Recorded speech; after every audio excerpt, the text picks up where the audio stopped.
What is up, everybody? Welcome to another edition of the Fatboyz Dynasty Podcast, coming at you live on the Fantasyholics Podcast Network, presented on YouTube. I'm Bo. That's Brant. Brant, listen, I just feel like this show had to be a trade episode. Feels like it's the right time. We're moving into Week 12 of the NFL world. There's only 2 weeks left to get yourself into the fantasy football playoffs. It's make or break season for a lot of the teams that are sitting at 500 or a game below. Or even a game above, trying to get themselves fully into the playoffs, trying to lock that spot down and trying to make some trades. So what I did is I went on to one of my new favorite websites, which I told everybody about a couple weeks back, dynastydaddy.com, and I pulled some of the most recent real trades that have happened involving some of the most highly traded players at this point in the season. And I'm going to bring you those names, and we're going to play a game, Brant. I'm going to bring three trades that have gotten somebody else the particular player, and you're going to tell me that which part of the trade you would send, which part you'd accept, and which part would just be a cold rejection for you. And we'll get some reasoning behind that after we get into the show. Okay, absolutely. Trade shows are always fun to talk about. We went over that, last week. We went over some trades. So it's always fun to get involved with those. Trade deadlines probably this week in most leagues.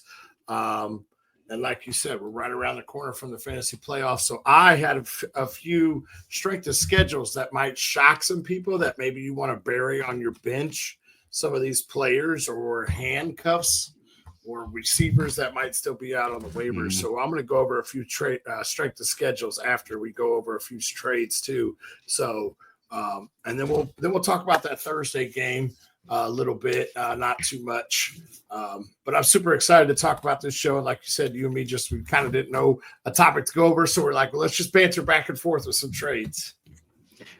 I want to put you on the spot here as we're live. Can you commit to doing some rookie stuff next week, some incoming rookies, some early stuff for next season? Can we commit to that show next week? It requires a decent amount of research. I know next week's moving into Thanksgiving week, so it's a lot, but can you commit to that? There's other rookies besides Gentry?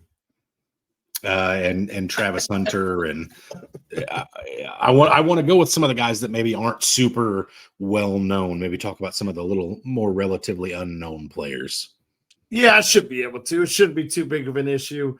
Our show next week might have to come on a different day as we do have regionals coming up. But you and me will discuss that. But absolutely, I think I can get some rookies done this weekend while watching some football. I get to be home most of Sunday, it sounds like. Very nice. Very nice. All right, Brant, you ready to get the bibs on? Let's see.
Real quick, one more thing I want to add before we get into the show, Brant, is that a dear member of our Fantasyholics team is entering a very tough battle in his personal life. Got some pretty devastating news this week. I won't put too much of his business out there, but those of you that do believe in it or don't, whether you send prayers or positive vibes, I'd ask that you send those over for Jay, the guy who does all our graphics for the page, for the show. He made the intro video. He does a lot of the behind the scenes stuff with Underdog as well. Very detrimental to this team and to our success. So I just want to say for the Fatboyz that we're definitely thinking of you, Jay. and we're here for whatever you need. Again, hopefully, everybody who watches will also send some good vibes your way. So here's to you, Jay. Speedy recovery coming to you. Absolutely. Absolutely. All right, let's jump into this trade show, Brant. So like I said, going to rip it off straight like a Band-Aid. We'll get through this, then we'll hit those strength of schedules, then we'll get out of here for the week. And I do think maybe we have to talk a little bit about Thanksgiving next week, because it is such a busy week, and I don't know when we can get the show out for sure. So we may have, as fat guys, it's, hey, we're 8 days away from Thanksgiving right now. It's kind of time to start getting excited about those tantalizing taste that we're getting ready to go to. So we'll see how this episode flows, whether or not we get to that. So all right, Brant, I'm going to start up. I sent you the trade so you can follow along. I did that so you didn't have to write it down in the middle of the show like we did the last time I did this to you. So let's start with the very first player. And this is a player I actually just recently traded for in a league that I'm currently in second place, one of my main leagues. That's Calvin Ridley of the Tennessee Titans. So obviously, since D-Hop moved, he's been playing really well, been the focal point for Will Levis, Will Levis has actually looked pretty good here as of late as well. So the three trades, I'm going to mix it up on you a smidge, Brant. I forgot a name in this when I sent it to you. So you're going to tell me which of these three trades you'd like to send away to get Ridley. And if you had Ridley, which one of them you would accept and which one you would reject. Okay. So Calvin Ridley, 2025 second round, and Deontay Johnson, a 2025 third and a 2027 second, and Adonai Mitchell. Which one of those are you rejecting? Which one are you accepting? And which one are you sending, and why? So I'm the Ridley owner. You can be the Ridley owner for the one that you're going to accept and reject, and then the other one is the one you want to send to go get Calvin Ridley. If I'm the Ridley owner, I'm rejecting the Mitchell trade just because I'm not sure where the Indianapolis offense is going. We said we're benching Richardson, and then we benched him for 1 week and moved on. So I'm rejecting that one because I don't trust that offense. I'm accepting the 2025 second round pick and DJ if I'm the Ridley owner, because I'm going to assume if I'm moving Ridley right now, I'm probably looking to rebuild. So give me DJ. Excuse me. I'm not a big fan of the system he went to and going to Baltimore. But with this draft class, I do like that 2025 second. So I think I'll take that. And Johnson might still hang up enough numbers to keep me competitive for the rest of this year. Okay. And then I'm sending the 2025 third and 2027 second because I am assuming I am competing this year with Ridley. So I'm going to shove, 2 draft picks for the future out to try to obtain Ridley, just because I think that's probably the best trade there. Okay. All right. So let me ask you, Brant, not about Ridley in general, but when it comes to making trades in Dynasty, okay, specifically just because it was brought up here, a 2027 second round pick. Now, obviously that's a little over 2.5 years away from meaning anything meaningful. But what do you like trading for Calvin Ridley? Is Calvin Ridley going to be in the league in 2.5 years? I would say yes, but who knows for sure? So, walk me through, why would you or would you not include picks 2.5 years out if you're trying to win a title this year? I am including the pick 2.5 years out because it gives me 2.5 years to rebuild that pick and get that pick back. So if the team that has Ridley is accepting that gives me time to rebuild that pick or go back. Who knows? Maybe Ridley blows up next year and that's the only player, and I'm riddled with injuries, and I can ship Ridley and go get that second round draft pick back. So that's my thought process, is if I'm sending those picks out, I have time to get those back, because most people aren't diving 2-3 years in advance. So it might even be easier to get those picks back for cheaper if people aren't looking that far in advance. Yeah, and I have to assume, again, this is a real life trade that was completed in the last 4 days that Dynasty Daddy was able to pull research from. I assume the 2025 third was the starting point And as a let's get the deal done, I'm done listening to it. I'm done talking about it.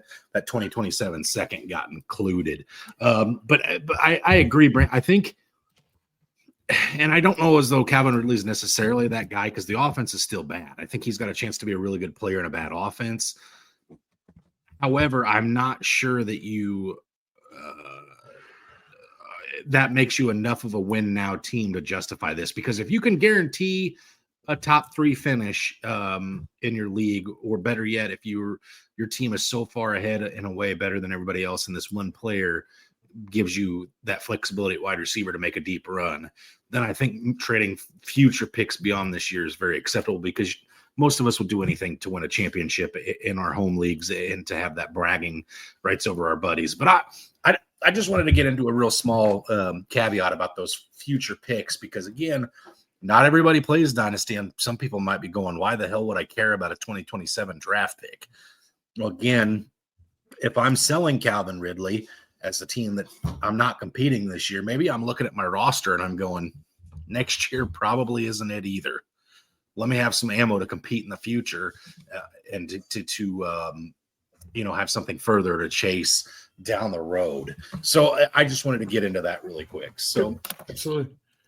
All right, so that was Calvin Ridley. Let's move on. Well, let me recap really quick. You would accept the 2025 second and Deontay Johnson to send away Calvin Ridley. If somebody sent you Adonai Mitchell straight up, you're rejecting that. And if you were chasing Calvin Ridley, you would be trying to give up a 2025 third and a future second-round pick to acquire Ridley if you were competing. All right, next one, another wide receiver, Courtland Sutton. Okay, starting to have a pretty good season with Bo Nix really starting to come along. Courtland Sutton's definitely, still the alpha in that offense. Devon Vele looks really good as well, the 26 or 7-year-old rookie. But anyway, Courtland Sutton, Brant, here are your options: 2 third-round picks, a 2025 second-round pick straight up, or Demario Pop Douglas and a 2026 third rounder. Okay. Which one of those do you want to start with? So I'm accepting the 2025 second because I'm going to assume I'm in a rebuild. So that's the higher pick that I'm going to get. And third round picks are normally dart throws. So I'm probably going to reject the 2/3. I'm probably going to reject. Okay. I know it's 2 picks over 1, but it's probably higher. And then I'm probably going to take the send off the Demario Douglas in 2026 round 3. Same reason. I have an extra year to get that pick back. It also gives a rebuilding team a chance to use that for ammo to try to rebuild their team as well. So that's why I would pitch that in.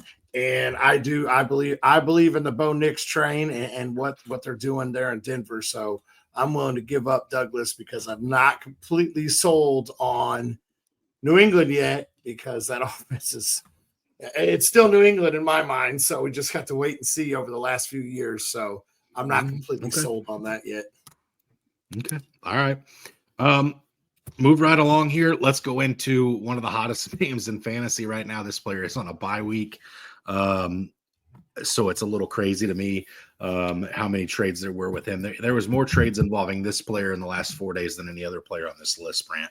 Taysom Hill, let's talk about Mr. 3 touchdown performance last week. All right, I'm going to give you some offers here. Again, I think there's one that's just an awful lot of filler for me. There's not a whole lot there, but we'll go through it. A 2026 third-round pick straight up. The next one is Bucky Irving, Adam Thielen, and a 2025 second. Okay, I guess it's second, not a third. So that's a little better. And then the last one is Trey Benson. I don't know if I accept any of these. Because I don't 90% of my league, I just got Taysom Hill off the waivers. I'm definitely rejecting the Trey Benson. I'm not going to ship Trey Benson. I'm not going to. I want Trey Benson over Taysom Hill all day. So I'm going to keep Trey Benson. So I guess if I'm the Taysom Hill owner, I will take Trey Benson. Okay. I think I don't like that Bucky Irving. Thielen at a second. I'm giving up a second and Bucky Irving, both who could have future value. So I don't think I would do that if I'm the Bucky. I'm not taking that for Taysom Hill. And I'd probably send a third round pick because, like I said, 97% of the leagues I'm in, I would just Taysom Hill's been sitting off on waivers except for that one huge league that I'm in that there's nobody on those. So, and I actually own him in that league. I drafted him, but that's where I'm at. Maybe I would send the third to go get him. Okay.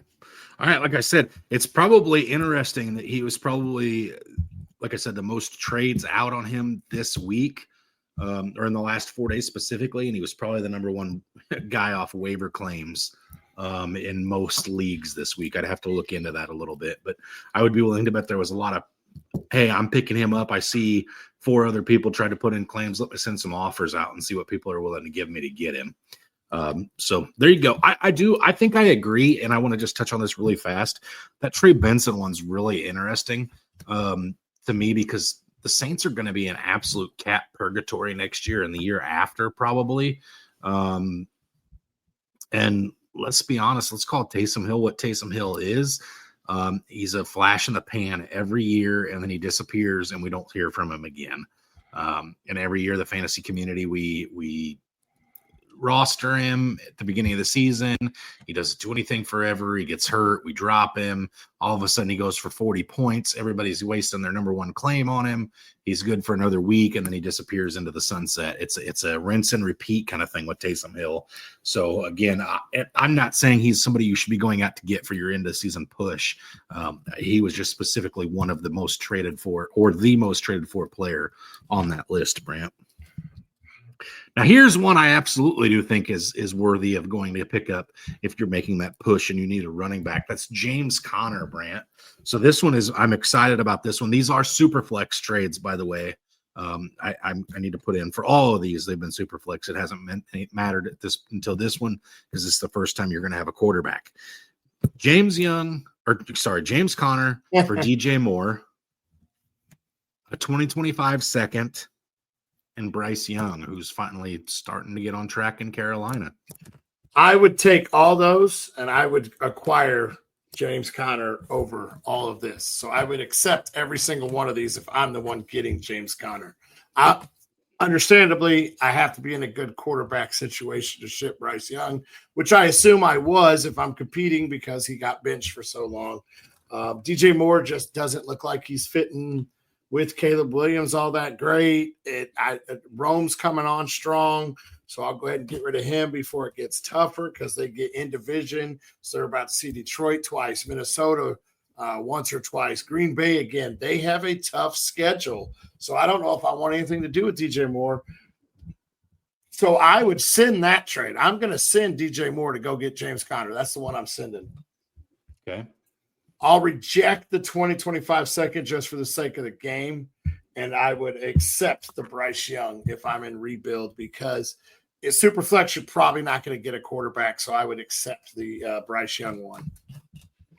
So you would move James Conner to get Bryce Young in a Superflex? Yes, if I'm rebuilding, because you're probably not going to get a quarterback at Bryce Young's caliber in the second round of a Superflex draft. Now, I do want to say, for the sake of saying things, we said Sunday morning on the show that we thought DJ Moore was in line for a bounce back with the new offensive coordinator, and he had 7 targets, 7 receptions, 62 yards. One of his better games of the season. Are you still completely unconfident in him moving forward? I'm not confident in the Bears. They may be shutting it down and just see what they have here. Surely that division is rocking this year. So I'm not sure. I'm not confident in the Bears. We see that all the time with a new team when you fire your head coach or you add a new OC, they blow up that first week and then it's back to shit fire. So yeah, I don't want any piece of that right now. I did go out and acquire Rome, but that was a future investment on my part in our dynasty league. Okay. All right. Moving on. Rico Dowdle for the Dallas Cowboys. This one's much more simple, a little less to digest here. Again, still a super flex. Garner Minshew, straight up. Dontavian Wicks, straight up. And the one that I think is the most obvious, in my mind anyway. Nick Chubb and a 2025 third for. I'm rejecting the Minshew trade just because I think Minshew goes back to being a backup next year. I think you start to see, Raiders trying to move forward with their QB. So this is a backup quarterback. I'm going to have projection of 0 points all next year. So I'm going to go ahead and reject that one. I'm sending Dontavian Wicks to go get Dowell if I have to, get a running back to help that. And I'm accepting Nick Chubb in a 2025 third because I think Nick Chubb does still have some tread. So he'll help me tread this season. And if he breaks out this season and I'm a rebuilding team and I got Nick Chubb, all of a sudden next year, everyone's looking at him like he's the top 10 running back again. I might be able to get some more assets if I'm a rebuilding team. Does the Nick Chubb in a third not feel like a steal? It does. It does. Because like I said, even if you don't believe in Nick Chubb, if he breaks out the rest of this year, oh, hey, guys, look what I got. I got this shiny little thing here that everybody wants a top 10 running back. Give me your first-round draft pick, and all of a sudden I'm picking up a rookie in a rebuild. And if he does come out and ball out, you got Nick Chubb or Rico Dowdle. Okay. All right. Moving on to the last running back I'm going to talk about on this one. J.K. Dobbins, Brant, who this one's near and dear to you. You do own him in one of our bigger leagues. So let's jump straight into this. 2 third-round picks for J.K. Dobbins, Darnell Mooney for J.K. Dobbins, and Ricky Pearsall in a 2025 second for J.K. Dobbins. So I'm sending 2 thirds to go get Dobbins. I'm going to send 2 thirds. Okay. I know he had a decent week this week, but Gus Edwards came back. You and me talked about that. He was right back in the mix. I am rejecting Darnell Mooney. I'm rejecting it. He is fitting with that Atlanta offense. It started to click. I know you guys didn't have a very good week last week, but that's starting to click there with Darnell Mooney. And I've liked this guy for years, even when he was in Chicago. He just didn't have the right personnel around him. And then so I'm rejecting that. I'm accepting this Ricky Pearsall in the 2025 second. I like Pearsall. I like what he's bringing to the table. And I also like the chance that I get another chance at a wide receiver or a running back in the 2025 second to try to replace Dobbins. So I'll accept that one. Okay. All right. Moving on to our only quarterback on the list, Brant. And again, this is super flex. So this one I feel like is very extreme. You're either a serious contender on need of a quarterback or you're a serious rebuilder willing to get rid of older quarterbacks. Russell Wilson, formerly of your Seattle Seahawks, formerly of the Denver Broncos, currently the quarterback for the Pittsburgh Steelers, Brant. 2026 fourth and a 2025 third. Nick Chubb and Elijah Moore, so doubling up on the Cleveland Browns offense, or Jordan Addison. I think I would send Nick Chubb and Moore if I am trying to contend this year, and this quarterback here who's I think he's been top 10 since he started, is there. So I think I'll send Chubb and Moore. I think I am accepting the Addison trade if I'm in a rebuild, and I think I'm rejecting that 2026 fourth and 2025 third. I just don't know if there's enough there for me. And I think Russ still has a few years under his belt, especially in Pittsburgh. It seems to be working for Pittsburgh. I know Fields did good, but, Pittsburgh struggled the last few years to hang points. And now all of a sudden they got a quarterback hanging 20, 30 points a game. Okay. So what would the picks have to look like? Would you, in a super flex, are you thinking you still demand a first for Russ? Or like are 2 you seconds? It's seconds. Okay. Yeah, I just think you got it. Maybe a second and a third, because that was a third and a fourth, right? I just closed out, and of course now it wants to be slow. Yeah, it was a 2026 fourth and a third this coming season. So I think it'd have to be 2 picks in this draft, maybe a second and a third, maybe 2 seconds. 2 seconds probably would definitely get it done. I think a second and a third we could be in talks. Okay. All right, very good. All right, that does it for this, or for this portion of the show. So if you want to take us through the strength of schedules that you got, Brant. If I were to tell you a team had Dallas, I'm going to skip this week because I might give away their quarterback. So they had Dallas, New Orleans, Baltimore, Atlanta, and Indy. They're a quarterback. What would you think of that quarterback to finish out the year? Dallas, Who? New Orleans. Baltimore has been Orleans. torched all year. Atlanta Baltimore has been torched all year. Atlanta. And Indy. Is this Tommy DeVito? It is Tommy DeVito, dude. Like I'm telling you, if you're in a Superflex, go get this kid. Go get him off waivers. I'm not telling you to plug him. Let's talk about who he gets this week. Tampa Bay. Mm-hmm. He is green across the board, except for New Orleans. New Orleans a little rough, but they just got rid of Lattimore, and we've had 2 games without Lattimore. So let's see. All right, so that is by far the easiest schedule for a quarterback remaining this year. So let's talk about what if I told you a team got Indy, Chicago, Green Bay, Buffalo, Chicago, San Fran. Don't love San Fran in championship week, but the rest of it sounds okay. That's old golf there in Detroit. Getting Chicago twice. Green Bay's, they have them as red team. I think they're still middle of the road. So yeah, this one's a tougher schedule in my mind. All right, one more for you. Washington, Jacksonville, Cincy, Indy, and Jacksonville again. I won't go over this week. So Commanders, Cincy, Indy, and the Jags twice. Why do I feel like this has got to be CJ Stroud? No. Will Levis. Stroud's is pretty nice too. Stroud's is pretty nice. But there's a bye week in Stroud still. There's no bye week in Mr. Will Levis, who is slinging the ball. Let's think about it. Against Cincy, he's going to have to sling it to keep up. Washington starting to show it. Will Levis is another guy that could be very, very sneaky. Will Levis has actually been kind of juicy the last couple of weeks here too. All right, let's move on to a team. Go ahead. Had a 99-yard touchdown completion this week to a guy you've talked about before. Nick Westbrook-Ikhine. Mm-hmm. All right, so give me 1 second. I yell at my child.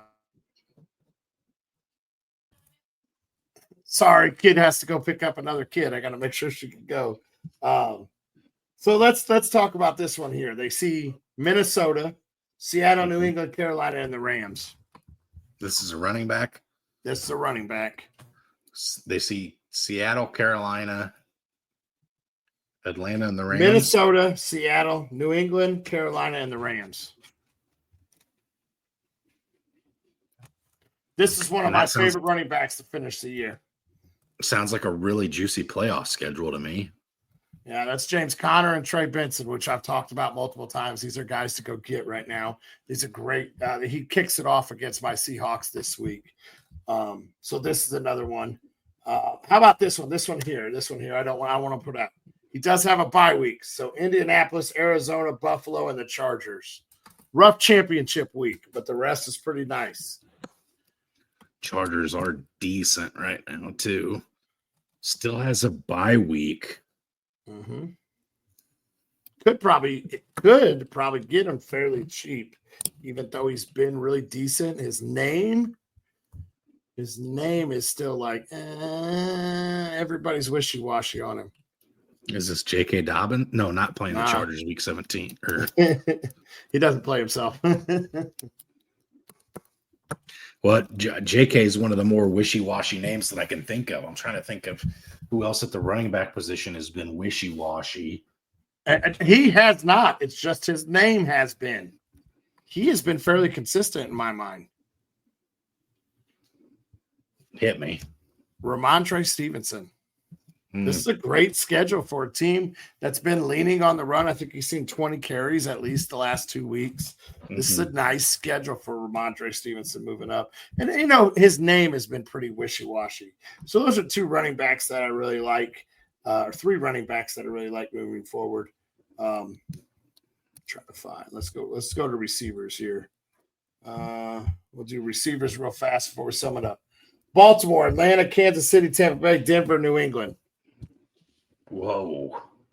Baltimore, Atlanta, Kansas City, Tampa, and New England. Yep. And then Denver's in there too the week before championship. Oh my God. I don't like that matchup those at all. Who's this? Really? Baltimore is green. Atlanta is green. Tampa is green. This is your Los Angeles Chargers. Hey, I'm the biggest Quentin Johnston fan you're going to find around these parts, Brant. Kansas City scares the hell out of me. New England has some shutdown corners with Christian Gonzalez. AJ Terrell can play good football occasionally. It hasn't happened for a few weeks, but maybe he's due. Trent McDuffie in Kansas City. I don't know. That scares me a little bit. Some of those have pretty good cornerback matchups. Tampa, I don't really love. Kyle Hamilton, if he gets back anytime soon, that scares me. Well, he'd have to be back Humphrey. this week because that's who they get this week. Okay. Yeah, I mean, I could see being okay with those. All right. Let me hit you with one more receiver. Cincy, Cleveland, Philly, Baltimore, Kansas City. Ooh. Cincy. That one I think I like better than the Chargers matchups, even though there's some crossover there. Who's this one? This is the Pittsburgh Steelers and Russell Wilson. I love these matchups for Russ and that Steelers offense that's starting to click. So there's some schedules, that are juicy out there that you could probably go get cheap. Another receiver that we talked about is Nick Westbrook. He has Houston, Washington, Jags, Cincy, Indy, and Jacksonville again. Great schedule for him moving forward to pair with Will Levis. These are just some guys that you guys could go out and put on your on your rosters and go, because you don't need that depth anymore. I know there's a few more bye weeks, but as long as you've made it through the most bye weeks, you don't need the depth anymore. Now it's time to, all right, if this guy goes down, can I plug this guy in? If this guy goes down, can I get his cuff? If this guy goes down, do I have the right one to replace it all? That's where you're at in your lineups now, as long as you've made it through all your bye weeks. Just out of curiosity, if you've still got the strength of schedule page pulled up, what's a couple defenses just off the rip that have really nice championship or playoff stretches that you like? Okay, Denver has the Raiders, Cleveland, then they have a bye. Then they have Indy, they got the Chargers, and then they have Cincy, who is very vulnerable to turnovers in the championship round. But this one's by far probably my favorite. Tommy DeVito, Bryce Young, Gardner Minshew. Then you may have to bench them as they go against Herbert. Probably Trey Lance by then. And then Bryce Young again in the championship. That is the Tampa Bay Buccaneers defense, is a phenomenal one to pick up. Here's one to avoid that I was preaching for the last 2 weeks. I'd like them this week. Get rid of your Dolphins, Green Bay, Jets, Houston, San Fran. And then you have Cleveland, who if you get, I can see clearly Jameson Winston, then that's a tough matchup. Yeah. Arizona has Seattle, who has struggled with turnovers. Minnesota, Seattle, New England, Carolina, and the Rams. So a lot of these defenses are good to stream, and then they have that tough playoff matchup. Tampa Bay by far is the best one to have here with, like I said, DeVito, Bryce Young, Minshew, probably Trey Lance if I had to guess, and Bryce Young again. Yeah, those are tough. Some tough matchups there. Not really. I mean, Bryce Young's looking good. He's had a couple wins, but he's still not proven himself yet. So I mean, yeah. Right. The one I don't want to push back on. The one I want to say, like, I hear what you're saying, but putting them in my if I make it to the championship week and I roll out, who was it that you said had the the Broncos? Is that who you said had Cincinnati in the championship week? Yep.